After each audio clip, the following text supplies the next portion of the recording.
In today's video, is 150 grams of carbs too much to lose fat on?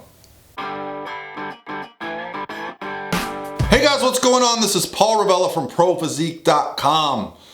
Let's start this week off right. We're going to talk about how many carbohydrates you should be having while you're trying to lose body fat. And today's question comes from right here on my Instagram direct message. Now, if you like this type of content where I talk about nutrition and training and the evidence-based approach to having the best physique of our lives, well, hit the subscribe button because that's what makes my day. Typically, when someone asks me a question like this, I kind of just brush past it because in my mind, I've answered this question 1,000 times, but I keep being reminded that you guys are being helped by these topics. And I got to remember that there's always new people coming into this sport. So I want to continue to stay on the topic of what you guys need. So I appreciate the questions. Now let's talk about it. Is 150 grams carbs too much while cutting? My weight is 66. I want to lose 1 or 2 kilograms more. I'm already lean, have abs, but just want to lose a little bit more so I can start a lean bulk. So the question here is about how many carbohydrates should you be having during a fat loss phase. And for someone that's 66 kilograms, the only time I really worry about carbohydrate intake is when it gets really low. Like if it gets below 100 grams, that's when we can start to run into some issues with regards to, let's say, performance in the gym, energy outside of the gym. Our bodies are primarily glucose machines. Carbohydrates are very anabolic. They fuel our performance. They fuel our recovery.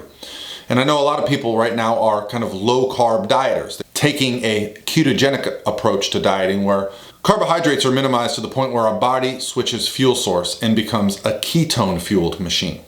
That's something completely different, which I've discussed many times. But for anyone who is dieting and exercising quite frequently and training quite frequently and is interested in muscle and performance, then I am going to always suggest we keep a diet carbohydrate based. Why?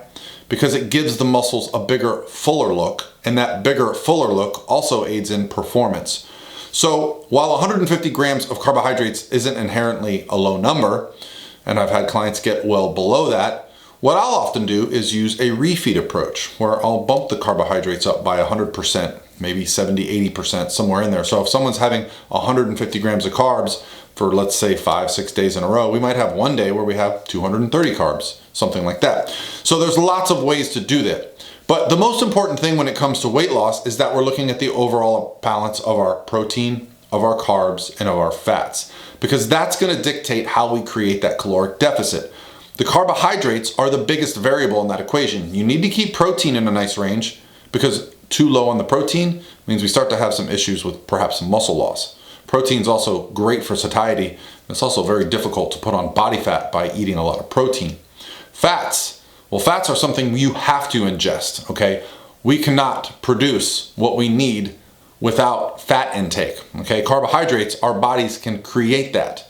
But without enough fat, we're gonna have problems because that's where all the hormones start, is by taking in fat.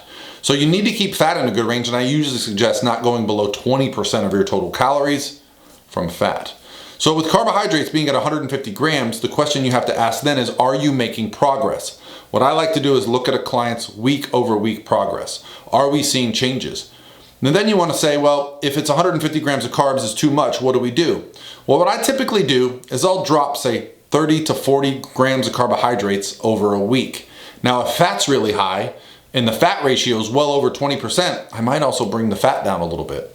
And another great way to increase caloric expenditure is by moving more. So if you're aware of how much activity you're doing on a given day, you can simply add to that. Could be in the form of cardio, could be in the form of walking, whatever method you want to use to create that caloric deficit, because ultimately taking in calories and burning calories is how we determine over 24 hours if we're going to lose some body fat. And a lot's been made recently about insulin. I keep hearing that insulin is evil, but I find it odd because insulin is also very anabolic. It helps us build muscle, okay? So I'm not someone that believes you need to avoid spiking your insulin. In fact, no, quite the opposite.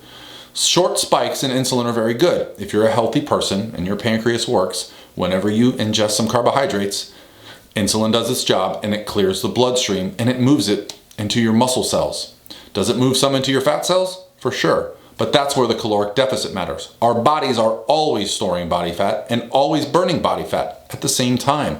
So during this period, so what really matters is that 24-hour window. Are you creating a deficit where your body is burning off more fat than it is storing? And over time, that's how we get to our goals. So as an example, there are periods where I diet down and I'm around 200 grams of carbs a day. I don't usually go much lower than that. But what I've found as an athlete, as a bodybuilder, I can actually bring my carbohydrates back up once I get leaner without putting on any body fat. Sometimes around 400 to 500 grams a day, but that comes with me going into the gym and training almost every day and definitely doing some activity, cardio almost every day. So if you're very active, carbohydrates can be a great way to not only promote fat loss, but help you keep muscle and look great while you're losing body fat. Hopefully that answers your questions. If not, I have a great video called How to Create a Caloric Deficit. I'll make it the first link in my comment section. And as always, guys, I hope you have a great start to your week, and I will talk to you tomorrow.